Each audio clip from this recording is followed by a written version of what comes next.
Hey everybody, welcome to the second episode of the Inside Columbia Basketball Podcast, our first episode with a presenting sponsor. We're happy to have Vandewater join our growing list of sponsors. So if you want to get in on the fun, you email Mike Miller or Nick Kumar. You can find them on the GoColumbiaLions.com website. But I'm Mike Kowalski. I'm not Kyle. I don't want to be Kyle Matrician, to be honest. I'm Mike Kowalski. I'm joined by Kyle Matrician. Megan Rojas will join us later. Now that we got that all out of the way, Kyle. We got that out of the way. It's been a long week of podcasting. It has been. I was going to say long time no see. This is the second time this week. We are streaming right now live on Twitch. That is a new thing this year for both our Inside Columbia Basketball podcast on Fridays and our Warcast on Mondays. These will also be uploaded to YouTube, so you can check us out on YouTube. You might be watching us on YouTube right now. And you can listen to this on Spotify, SoundCloud, just as you always could, Apple Podcasts, and everywhere you find your podcasts. But we are the Inside Columbia Basketball Podcast, as you said, presented by Vandewater. Yeah, so we'll give you some inside looks at what's going on with the men's and women's basketball programs here at Columbia. So you won't hear from them necessarily on the broadcast, but you'll hear from them on Fridays. So our first real episode with us actually hosting, we did the town hall with Coach Engels and Coach Griffith in December, but our first guests with us is our Gabe Stefanini from the men's program and Sienna Durr from the women's program. And Gabe obviously missed last season with a foot injury, and now his Columbia career is effectively over due to the cancellation of the season. On the other hand, Sienna Durr is a junior, and she's going to come back next year as a junior because breaking news, she's taking a little bit of a gap year. She let us know. That's correct. And she let us know. You would have found out anyway next year. You would have found out. Yep. Eventually people would. Yeah. But we got a little bit of breaking news here on ICB. We do. From high atop the Empire State Building. Yeah. Where you're sitting right now. Clearly. I've got a beautiful view. I've upgraded. I do enjoy looking at that view. It's a great view. Hashtag only here. Got to be honest. But I just want to say to anybody watching on Twitch or YouTube, if you're watching on Twitch right now, feel free to post any questions or comments in the chat. And one of our moderators will surely answer your question, or we might bring up your question next time on our podcast. So, of course, feel free to ask any questions. Drop a comment in the chat. Drop a comment in the chat on YouTube in the comments section if you are watching us on YouTube, and if you're listening to us on one of our listening only channels, you can email us. Yeah, you can find that information online. Yeah. I want to thank all of our listeners, though. We're not going to do an individual shout out this week, but we have been noticing that we've got a little bit of spike of late. So if you're a new listener, a good spike. Good spike. As far as spikes go in the year 2020. Yeah. So a positive spike. We're trying to get better for you. So with that said, we're going to throw it to a break, and we'll be back with Gabe Stefanini. So stick around. They say you play basketball, you play football, you play tennis, but you can't play boxing. You have to fight. I remember the night where it went completely downhill. It was a massive tumor that had wrapped itself around my spine. Dr. Hartle, who was my surgeon, he aced it. They resurrected me. On August 9th, 2014, I became the WBA middleweight champion of the world.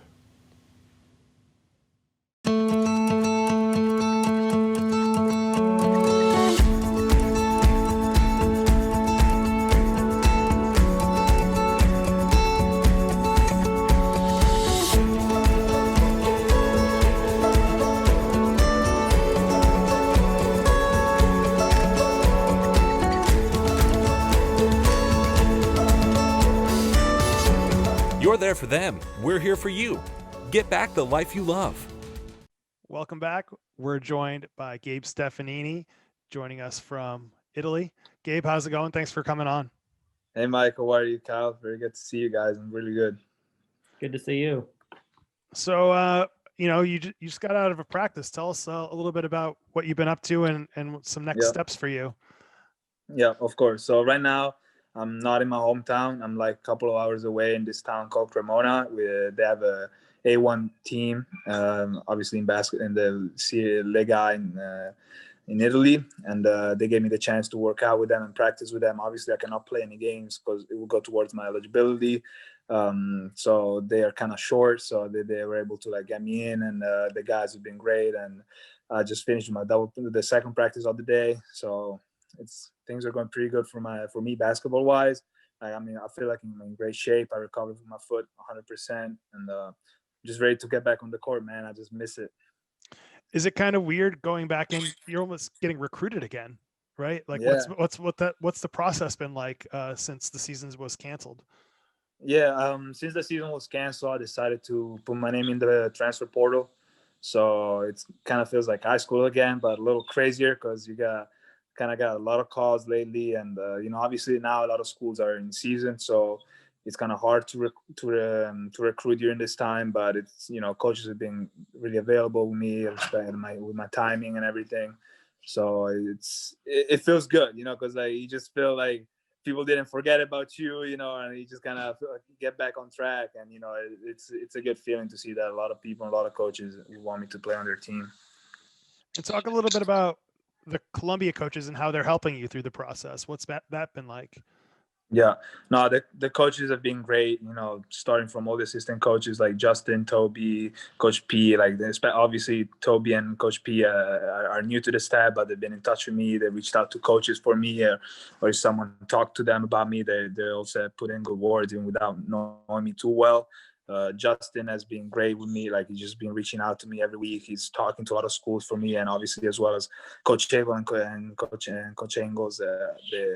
We touch base like almost weekly, and it's just been great. They've been helping me a lot, even just understanding like what's everyone's point of view gonna be with me. I really have to understand how to talk to different coaches, how they might approach, and I ask them, and I obviously ask what they think, if they know any of the coaching staffs, any of the schools. Like, obviously their opinion to me, it's like really valuable, and I listen to every word they say, and they've been great so far.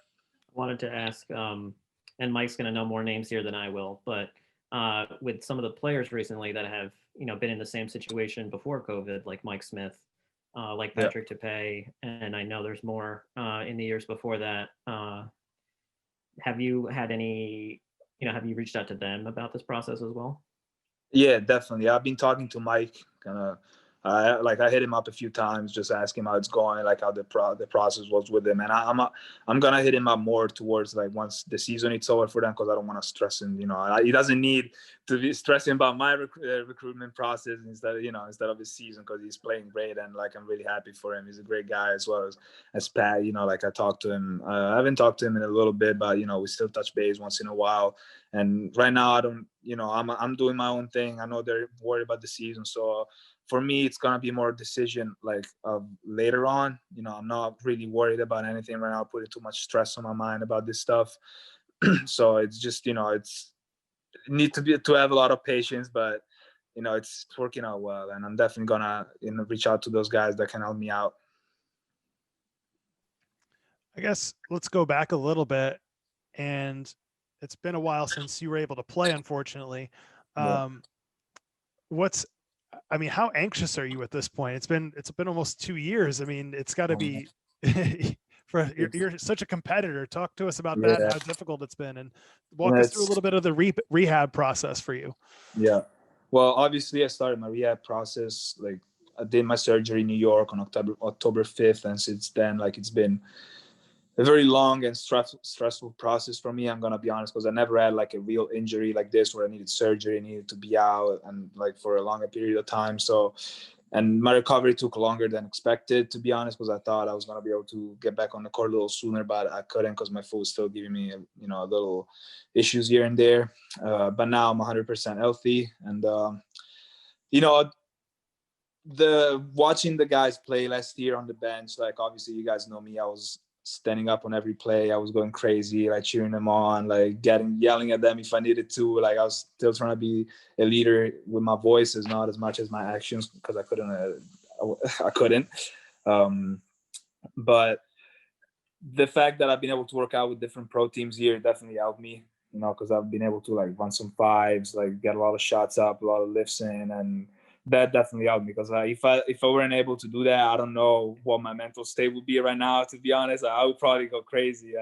For those people who know me, know how much I love competing and just getting on the court and getting at guys. So, it's been, I'm really grateful for the opportunity that these teams gave me, especially Cremona lately, and that really helped me. That it's really helping me. What's it been like? You're one of the captains this season. What's it been like from a leadership standpoint, keeping the group together in this remote environment during the pandemic? Yeah, I mean, it's definitely been very tough, especially me being from Italy and being away from all those guys. But like, we text in the group chat every day. I talk to like a lot of the guys individually. Like, obviously some of them are my best friends, and we just always in touch. We're like, and especially the hardest challenge, I think, it was for the freshmen.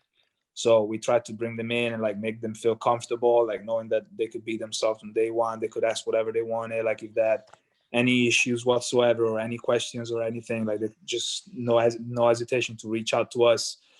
And I think me, Luke, and Ty, and all the senior class like has been doing a great job by keeping everyone connected. And the coaches always give us like kind of weekly tasks or like little stuff that just might sound like silly or stupid, but it really helped us keep staying connected and like remain a team for like building the culture that we want to build. Because like obviously we haven't been too successful on the court, but I think that off the court we're like really close. And man, I don't know. Like I really think this year we could have been something special, just because we could have brought so much energy from what we built from the outside to the on the court.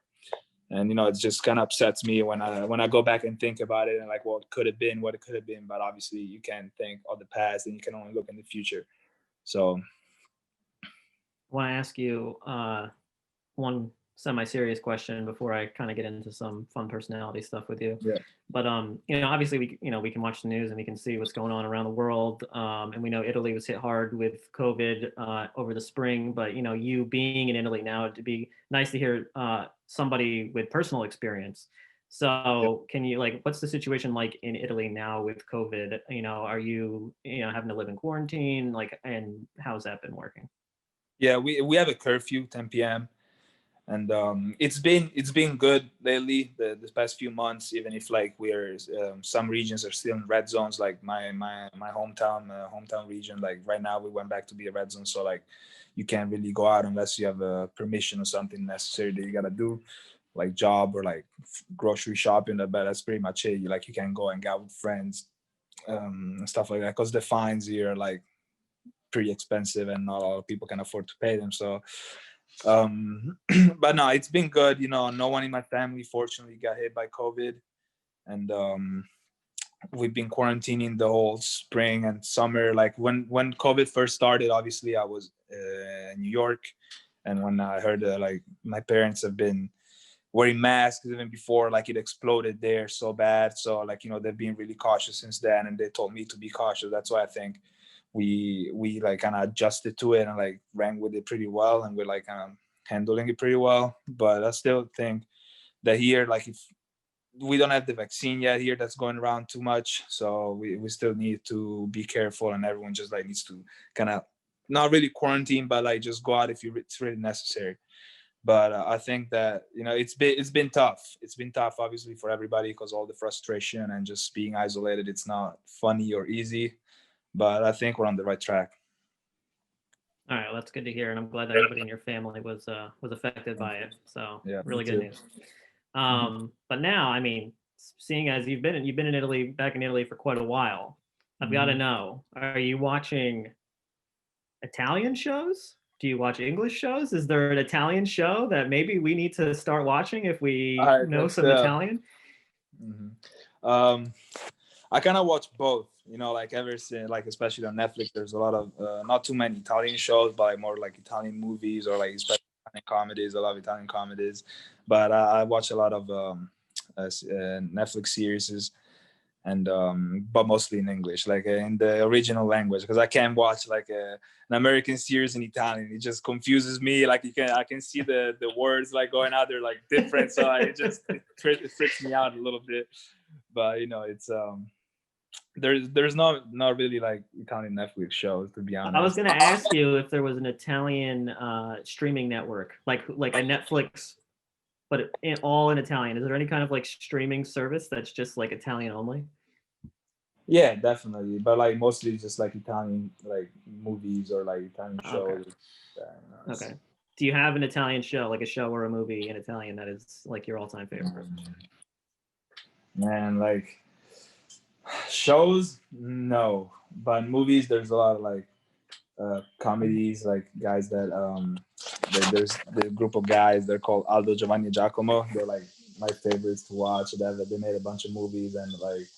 Well, I hope you didn't just say something that we can't air on the podcast because I don't know what you just said. No. It's just three comedians. But yeah, they're like my favorite. They're great. They're hilarious. Unfortunately, there's not even English subtitles on their movies, so we wouldn't understand. Exactly. That's the problem. Well, give us a little bit more fun background on Italian. Like what is you've been living in Italy this time, and so, I mean, this is probably the longest amount of time you spent in Italy in quite a while. So what have you like missed about being in Italy for that long that you are enjoying? Right, I guess that you can enjoy right now, granted with all the restrictions. I mean, definitely. First of all, it comes to the food, man. Like I've definitely been eating a lot of good Italian food, especially my grandma's. Obviously, she like every time I go over there, like she doesn't see me that much, and especially the last few years, she hasn't really seen me that much. So every time I go there, it's like a party. Like she makes food for like so many people, and it's just mostly. What are we making? What are we making? All type of like Italian specialties from like Bologna, like tortellini, lasagne, tortelloni, ragu, which is the Bolognese sauce. Man, just everything she makes, it's crazy. Like some names, like you guys probably don't even know what they are, and probably not understand them. But she's a great cook. Obviously, every grandmother in Italy is a great cook. Is there a place in New York that, like, because I feel like to you, being from Italy, being Italian, is there a place in New York that you would consider like as close to Italian food as it possibly can be? I've been to a couple of places over up on Columbia. I think one it's on 123rd. I think it's called Bar 314, something like that. The guys are from Puglia. So like I went there with my dad and Coach Engels. Actually, we had a dinner with my dad and Coach Engels, and he was actually the one that made me discover it. And they make really good pizza and like that, really good food. And this other place that Jessica De Paolo told me about on 123rd, still on the other side. I don't remember the name, but that place was really good too. Can't even lie. The other side. I was gonna say this is probably an Italian sin, but most of my life, my family made lasagna with no meat in it, so I didn't know lasagna was even supposed to have meat in it. Yeah, lasagna from Bologna, like that's not like yeah, like man, like it is supposed to have meat. It's supposed to have the meat sauce, ragu. Yeah. No, I mean, most of my life, lasagna was made with just cheese and pasta and sauce, but no actual meat. Yeah. So, like tomato sauce. Yeah. It's like something you buy at the store. It's probably no good compared to what you're used to eating. Yeah, you guys have to come here and try my grandma's. Then I'll take the invite anytime. It's probably a safer place to be right now. Yeah, definitely. I could go on about the food and everything for the rest of the time we have, but I don't know. To be honest, a lot of people would probably be interested in listening to that part of it. I did have another food question. Probably. I love to talk about food, and I told Mike on our broadcast episode that I'm trying to lose weight this year, and but this is maybe that's why I have to talk about it so much. Yeah. I gotta express it somehow. But I was gonna ask you for the holidays. Do you do the 7 fishes? Is that like a real Italian thing? No, we don't. We like, especially in Bologna, we just make tortellini and cotechino, and we just pura. Is 7 fishes like an actual Italian thing, or is that an Italian American thing? I think it's an Italian American thing. I'm not sure.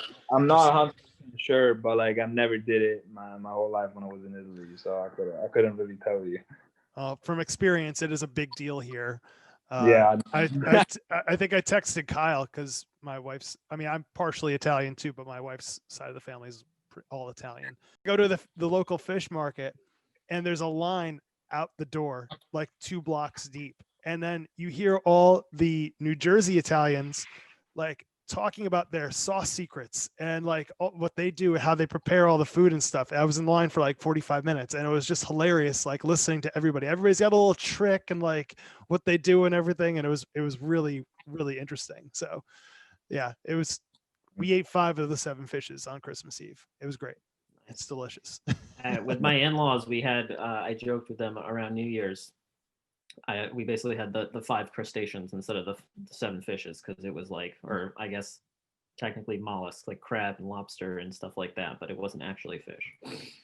As we're wrapping up our talk about the holidays, I just wanted to bring up, the men's basketball team had a really successful fundraiser with the New York Urban League, and you guys put on a little bit of a show and talk about how proud you are of your efforts and how much fun it was to put on a holiday show for everybody. Oh man, that was definitely something else, like something that we didn't expect. And coach had the brilliant idea to like have an Italian Santa Claus. So, I had to bring out my Santa Claus accent. That was tough. I didn't really know what to do at first, but we had a lot of fun doing it and kind of acting. I think the guys been unbelievable. Obviously, all the generous donors that supported us and this donate and kind of helped us through it. So I'm really appreciative of what Coach Engel has been doing, trying to just kind of make a difference, and that just shows like the character that Columbia has, and like what this school really means, because like it's so much more than just basketball or just an Ivy League. It's a family, and like I know that, like, because obviously, like, I'm on my basketball family, we're the basketball family, but I know the whole Columbia community is like a big family, and I really felt that from the first day I stepped on campus. So yeah, the men's basketball program raised over $28,000 for the New York Urban League. You can still donate to the campaign. So if you want to visit gocolumbialines.com/NYUL, you can make a donation there.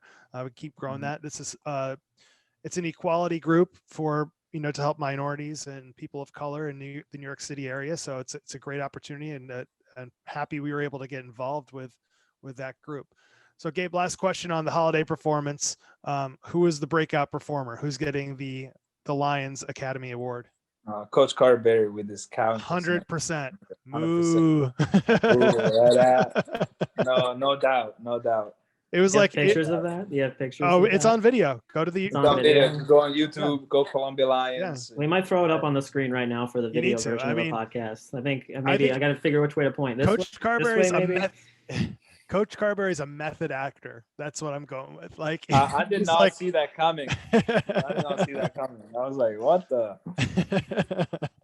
So do you have plans to come back for commencement at all? What's your Well, first of all, what's your semester looking like? Your last one at Columbia, and do you have plans to come back in the spring, hopefully for some sort of in-person commencement? What's going on with that? Yeah, I'm definitely trying to come back, especially because I have all my stuff there. Like it's a lot of boxes and a lot of clothes and just a bunch of stuff. So I'm definitely gonna have to come back. But yeah, I'm planning on coming back towards the end of February or like beginning of March and just finish the year there, just so I can see everybody. Hopefully the gym will be open by then so I can get in and work out. But yeah, for now, I think for me it's best to stay here because I have a great place where I can work out and close to home. It's being my family, it's been great. But I'm ready to come back. My semester is looking pretty good. I think I only have to take like 3 classes to graduate. So, it should be pretty easy as long as you do the work. All right, Gabe. Thanks for joining us today again. Hope you stay well and good luck with everything this semester and the process. And we know you'll make the best decision coming up here. So we'll be right back with Sienna Durr from women's basketball. Stick around. This is Inside Columbia Basketball presented by Vandewater. Thanks a lot, Gabe. At Athletic Brewing Company, we've built America's first craft non-alcoholic brewery. We've created a lineup of award-winning non-alcoholic beers, Our beers are made with organic grains and start at only 50 calories. Athletic beers are perfect for anyone who loves being healthy and active, but also loves to enjoy great tasting beer with friends. To give us a try, go to athleticbrewingcompany.com and use code ATHLETIC20 for 20% off your first order. We all know what comes with being a fan, the ups, the downs, and everything in between. Share a Coke with a friend. Coca-Cola, the official beverage of the Columbia Lions.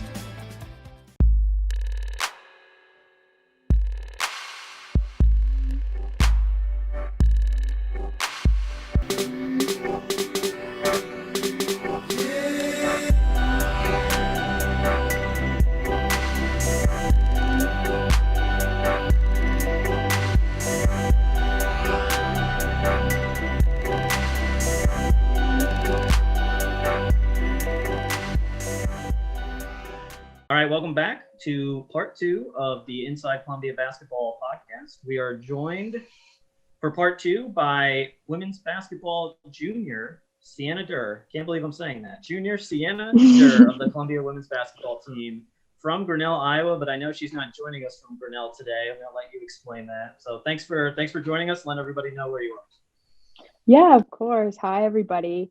Right now, I am living in South New Jersey with a couple of my teammates, staying at Michaela Markham's house. And we also have Hannah Pratt and Caitlin Davis here. We're joking that it's like our fraternity, like fraternity living. So it's really exciting. Just got here a couple of days ago, kind of settling into our routine. And it's really fun to be back together with my teammates. I'm surprised they're allowing you this much space to be able to record quietly and nobody's in the background video bombing. Yeah, well, we got girls in class finding our own little corners of the house where we're going to have our alone time. So it's working out really well. How is everybody doing? How's your family doing back in Iowa? I know you were living in Iowa for a while. I was just living in Iowa for, what was that, March to December, so 9 months, which I think is insane. I never thought I was going to be back home for that extended period of time ever again after I went to college. So that was a long time to be home, but it was really good to be around my family in like that close of setting. I feel like our relationships had grown so much over the past 9 months. Like I'm a lot closer with my brother now than I had ever been before. He's a senior in high school, so we got to spend a lot of time together. So it was really nice to be home. They're all good. We're just getting through this just like everybody else. I know you said it before we came on. You said it kind of felt like you reverted to being a high schooler. I mean, your parents didn't turn your room into an office or anything, you know? Did they? Oh no. My room was definitely still there, set up the way it was, maybe a little cleaner than it was when I left it. But yeah, I mean, when you're at college, you have to do these things for yourself. I mean, not as much as regular college kids. Like I have my laundry washed at the gym every day. That's not something I have to do. But when I'm home, I can rely on them, make me food, you know, do a load of laundry here and there. Like it's nice. I don't really have to think about it. And now I'm out here in New Jersey and I have to do all those things now. So it's good. It's really good for me. Gotta get back to my old ways. Don't be my high school self anymore. Bro, is this an all Jersey podcast? Are you in Jersey right now? I am in New York at the moment. I know that's like the game we like to play on this podcast. Where I am, traveling safely, of course. Not really traveling at all, but walking safely. Outside. Yeah. Sienna, we got to get you saying Jersey, not New Jersey. I think we'll ease you into. I'm from the Midwest. Give me a break. Midwest. She said I'm in she said no, I'm in South Jersey. South New Jersey. Yeah. South Jersey. New Jersey. Okay, Yeah, we'll South Jersey. Yeah. South Jersey. That's the lingo. What are some other New Jersey things that you've picked up in your short time? Well, I've spent like a fair amount of time here. Been here a couple times for holidays because the Markhams always welcome us into their home for the girls who can't get home. And then also here in the summertime, which is beautiful. We're so close to the ocean. Yeah. So I love coming here in the summertime. Diners are really big. I didn't know how big diners were. There's diners everywhere. Yeah. It's a thing. I feel like everybody's, especially in the summertime, everyone's riding bikes everywhere. And then all these little towns are so close together, and they're different towns, but they're really tiny. That's not what I'm used to. Like my town is here, it's small town, but we have all this land until we get to another town. But everything's so compact here, but it's different spot. So it's different. I'm a recent immigrant to New Jersey, and yeah, even though I grew up not too far away from New York City, I was still like shocked by what you just said, because it hit me really hard when I moved to Jersey, how close all the towns are, very close. It's like you go from one town to the next without even knowing that exactly any sort of line. I have a really funny story actually so every summer our players will go down to the beach to Michaela's like house for the weekend to go down the shore, which is another term. And they were coming back. And so everyone knows you take the train back up, and then like you get to Penn Station, you subway to wherever you need to go. My friend was also coming back. It was a Sunday night, and was like, she comes to a lot of our games, and she texted me right away. She was like, I recognize some of like your players on this train. I was like, no way, let's prank them. So I don't really remember, Sienna, what I texted you guys, but I have a group chat just with the players, just so we're all on the same page always. And I texted in the group chat something about them being loud on the train or something. And they thought I was on the train, and my friend was watching them do a search party up and down each train. Because we were like, oh my gosh, no way she's on this train right now. And we're looking around, we can't see her anywhere. So people start getting up, we're just like kind of going back and down the train cars. We're like, we don't see her anywhere. And you eventually like sent us a picture of the back of our heads. Yeah. So we knew somebody was on there taking a picture of us, and we're like, she's not here. What is going on? We took it so far. I was like in like my apartment, like just dying laughing behind my phone. I was like, you guys are being loud. Careful what you're talking about. Yeah, and that had to scare us. Of course. Like, oh God, who's listening? It's funny. And I'm sure there's no coming back from the shore where you grew up in Iowa, unless there's a lake that you call the shore, correct? No, not at all. Like, no. Lakes in Iowa, they're pretty dirty. Noted. Duly noted. Yes. If you can even call them lakes, they're more like ponds. But I grew up going to Lake Michigan. My aunt and uncle had a lake house outside of Chicago. So Lake Michigan's basically ocean, no salt water, no sharks. Best of both worlds there. So that's my lake. Yeah, in my ocean. So that's funny. Well, in case you're just tuning in to us on Twitch here, we're talking with the 2019 Ivy League Rookie of the Year, Sienna Durr, a two-time All-Ivy League selection. You even earned the All-Ivy League accolades last year again. And I do want to talk a little basketball with you, because we really didn't get to talk the successes of last season with the way that it ended. So I want to talk about the game at Yale in the middle of the 6-game winning streak. It was, I want to say, the games in that 6-game winning streak, arguably the most important win in a playoff-like atmosphere. A lot of the games last season, there would be these big second halves, these big fourth quarter comebacks. I think it happened 7 or 8 times, winning after trailing in the fourth quarter. But Yale was the opposite, where you guys were up 14 at the half, and Yale goes on a big run at home in the third quarter, and then cuts the lead to as little, I believe, as 2. It was 1 possession, either 2 or 3 in the fourth quarter. You hit a 3 in the fourth quarter, or the third, either late third or early fourth, to stop the run. And Columbia never gave up the lead, and it just played out so differently, where you guys held on for the win and then kind of extended it there at the end in the final minute by hitting the free throws, whereas a lot of your other games played where you guys were trying to come back in the fourth quarter. Do you Mhm. remember that game? And I know you went and did the post-game interview that game too, because you were the leading scorer. You remember that game?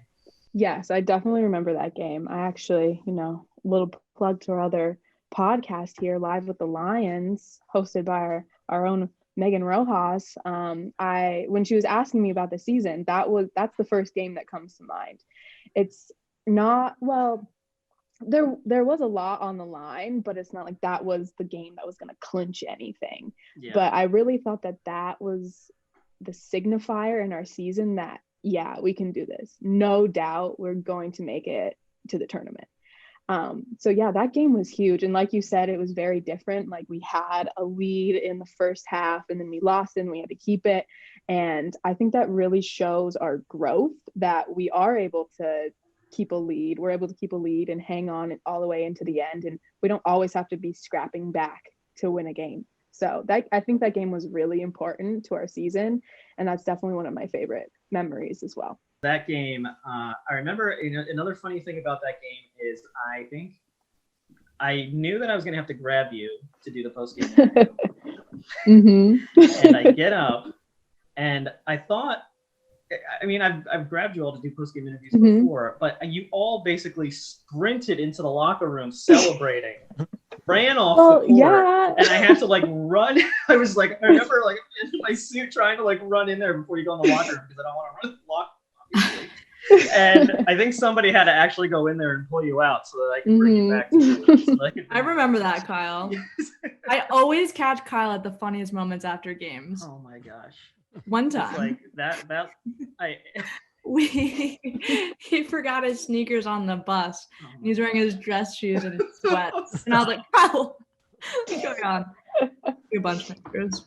There's a lot of people on the team that had to go through the process of deciding if they were going to de-enroll and save their eligibility. I know that that's something not only you but other people had to consider and think about. And I'm not going to put you on the spot or anything like that, or anybody on the team on the spot. But with how how the news was fed to everybody about this season as to whether or not you were going to play, and it was getting late in the process, still not knowing whether or not there was going to be a season before it was ultimately decided that the basketball, small winter sports got canceled. Can you kind of walk everybody through the process for you personally as all the decision making and everything like that? Yeah, so that was obviously a really big decision and a hard one. We were all really keeping our fingers crossed throughout the beginning part of the summer of when are they going to come out with a decision? Are we going to be able to go back to school in the fall? What's going to happen? What's going on? So it was a lot of uncertainty and it's a lot of waiting, and they're going to make an announcement here. And then they're like, we're going to push it back, and a lot of waiting, a lot of uncertainty. But ultimately I came to my decision because I chose to come to Columbia not only to get a great education, but to be able to play for Coach G and her staff. And I believe so firmly in her vision. And I didn't want to, quote unquote, waste a year of being all online, virtual, risk losing a year of eligibility, and then only getting to play 3 years at Columbia. So that was one of many factors that went into my decision making, but that was really the biggest one because I really believe in what we're doing and I didn't want to have that cut short. Yeah. Talk about how, kind of following up on that, how the team is set up for next year. I mean, you guys ended last year on such a high note, right? And like I said, didn't get to go actually to the Ivy League tournament, but knowing that you qualified for it and that you guys earned that right. I feel like we're set up to be extremely, extremely competitive for an Ivy League championship. Well, now there's 5 of us on the team that ended up taking a gap year. You're going to have 5 girls going in who are seniors, even though there's only going to be 1 senior, maturity wise. So you're going to have these really strong people who know what's going on in the program and know what to do and be able to lead our younger girls. And then we're going to have 2 classes of girls who have never even been on campus, never played a game of college basketball. So that's also going to be difficult. But I'm really confident in the group that we have to be able to lead those younger girls and be able to get them on board really, really quickly. And then just the talent that we're bringing back and the maturity that we're bringing back and the knowledge that we're bringing back, I'm very excited to see what's going to happen next year. And I cannot wait to get back out there and compete with my team. I'm like dying to do it. I mean, recently I've been talking to my teammates and we're just saying, I miss all the little stuff that just sucks in the moment. It just is terrible. I want Coach G to yell in my face and put me on the line and say, what are you doing? Like, I miss the little stuff that we complain about every day. And I just want to be able to keep that mentality going forward, because you never know when your last game is going to be. That's what this year showed us. It was cut so short so quickly. So you just have to really appreciate every single day that you have with your teammates, with your coaches, with whatever situation that you're in. Just make the most out of it. And I think that's what a lot of us learned here. So I'm very excited to get back after it with this like new mentality of nothing's going to stop us. Yeah, it's almost like you know, you're going to come in there with an attitude there's unfinished business because you didn't get to compete in the Ivy League tournament, you know, last year and with the season off. So you've got like almost, you know, 2 years of pent up energy ready to go. It's going to be exciting.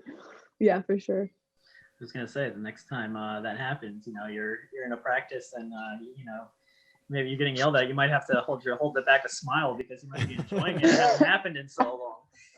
I know, right? You know, in the moment, it's always going to suck, but at least we'll be like, wow, it happened. Amazing. I know point of emphasis with a lot of Columbia students and student athletes is that a lot of you on your own have gotten involved in community projects outside of the athletic department and the university altogether. So do you want to talk about anything in particular that you and maybe some other individuals are doing? Yeah, so last semester, me and a couple of the other girls, so Lillian and Mad Pack and Mary, who is our freshman from Spain, we started this initiative with Harlem Children's Zone. And we are working with 6th and 7th graders there. And we started this mentorship program called SEED. So SEED are our 4 pillars of our program. They stand for success, envision, empowerment, and determination. And it's been all virtual. So we start off with games and we get the girls to know us a little bit and for them to get really comfortable with us. And then we paired them up with their mentors. So we have this really cool mentor-mentee relationship that we had throughout the semester. We brought on a couple of guest speakers depending on the pillars of our programs for whatever day that was. We made vision boards and it was a really, really good experience. It was extremely rewarding for all of our mentors and mentees. And right now we're in the process of starting back up again for this next semester to see where we want to take that, because the virtual world is kind of hard to navigate at times, especially with middle schoolers on the computer who are on the computer all day long anyway. So we're trying to see where we can go with that. But I'm most excited for us to be able to carry it on in the fall and be able to have physical relationships with these girls. We're hoping they'll be able to come to our practices, come to our games. We can go to them up in Harlem and see them play basketball and just be able to really have these relationships blossom into some really, really cool mentorships. And I know a lot of you coming into college were involved in your communities through activities through high school, right? So how important to you is it to be involved in the New York City community now that you're at Columbia? I think it's extremely important, especially where Columbia is located. We are so close to Harlem, and I think that relationship between us at the university and this community is so extremely important. Like we run right into each other. So I think it's a perfect opportunity for us to get in there and create some really cool relationships and be a part of the Harlem community as well. Yeah, it's great because we talked to Gabe earlier, and we talked a little bit about their fundraiser with the New York Urban League and another Harlem-based organization. So the more we have 31 programs. If we can spread things out too, that's going to make things even better. And working together with different areas can really make a difference once things do get back to normal.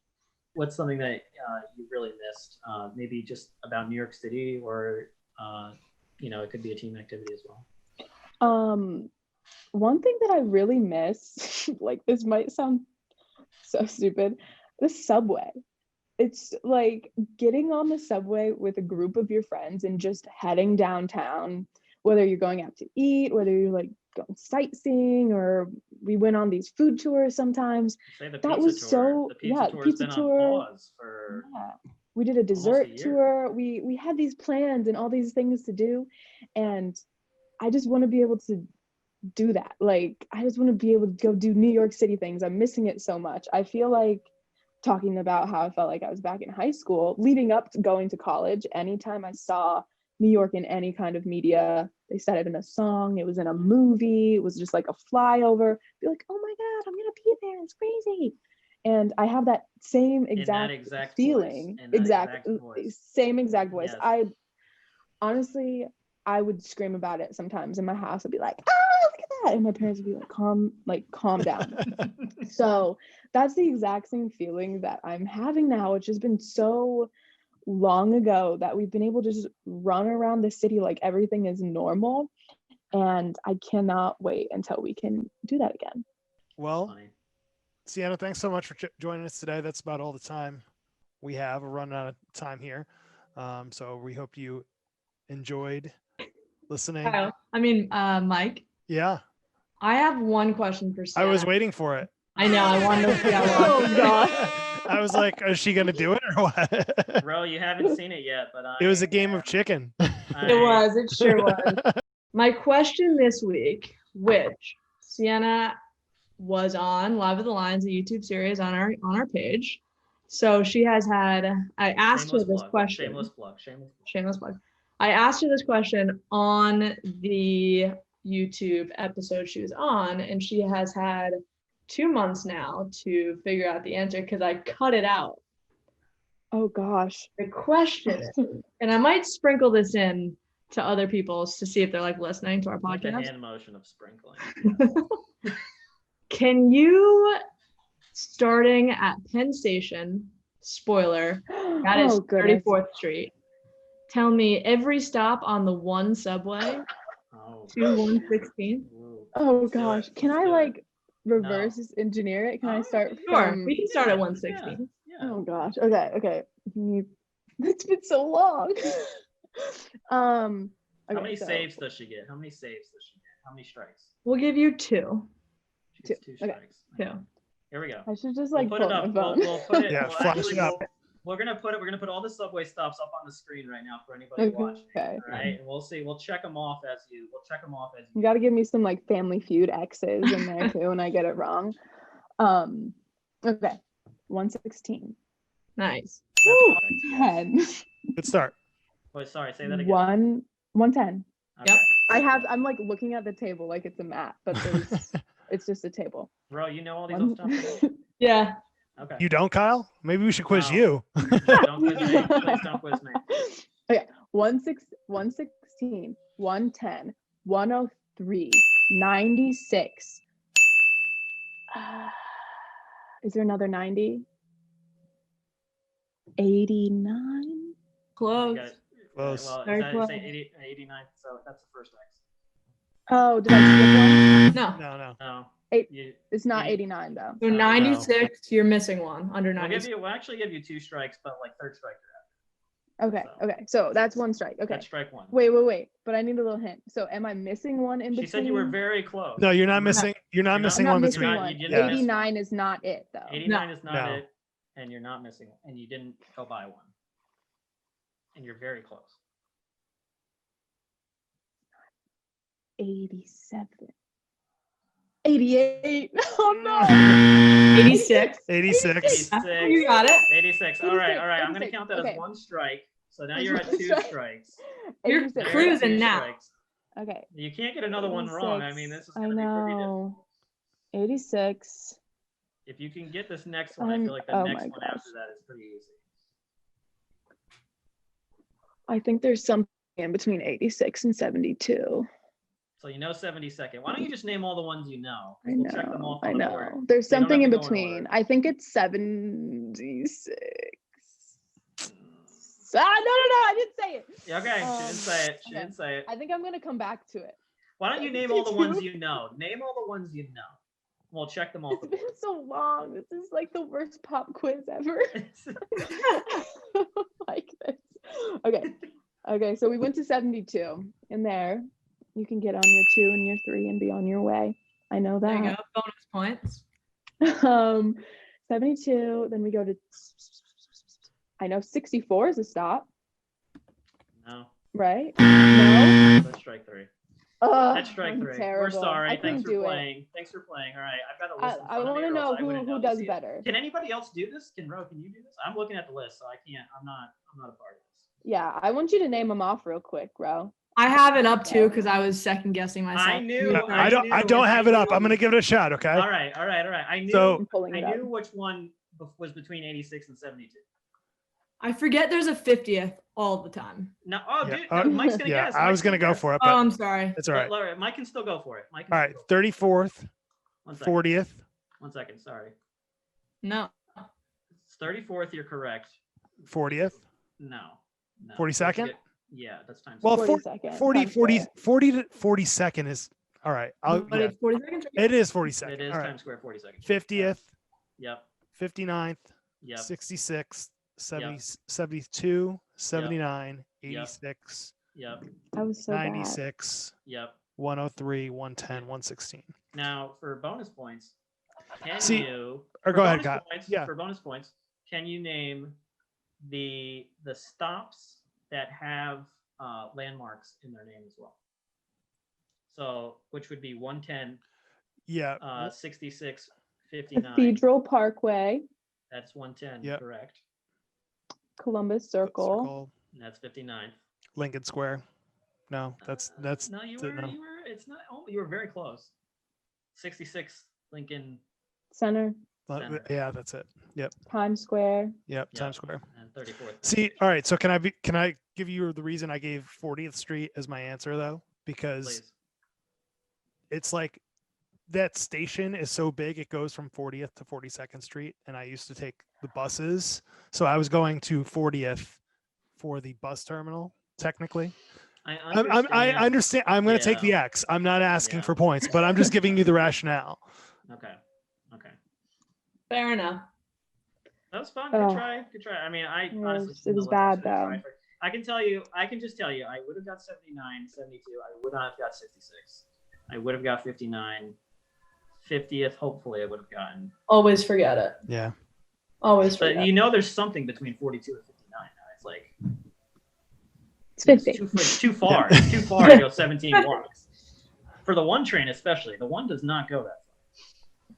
That is all the time we have this week. I want to thank Sienna Durr from the women's basketball team for joining us, and I also want to thank Gabe Stefanini from the men's basketball team who joined us in our first segment. We hope everybody who's watching us on Twitch and YouTube has enjoyed watching. Remember that these episodes and more, our broadcast episodes and our Inside Columbia Basketball podcast episodes, will air on Twitch live on Mondays, or streaming at least, on Mondays and Fridays. I don't think it's a spoiler that it's not actually live. Mondays and Fridays at 10 a.m. Eastern. Warcast Monday at 10 a.m. Inside Columbia Basketball Fridays at 10 a.m. And then all episodes will also be uploaded to YouTube, Spotify, Apple Podcasts, SoundCloud, and Stitcher. Wherever you listen to your podcasts, you can find both of our podcasts. Subscribe, So- drop a comment. Subscribe, follow us on Twitch, please. We're trying hard. Hit that follow button. Sienna, hit the follow button. Okay. Not confident. Not All right. confident. Do not Not have a confident. Twitch. Definitely have never been on there. Well, now you will be. Like- Now you will be if you want to watch YouTube the forever. live. Like, I know All what right. it is, but All right, guys. Rose got to get on another Zoom, so we'll talk to you. You'll see us again on Monday for the Roarcast, but we'll talk to you again soon. All right, guys. See ya. Bye, Steve. bye.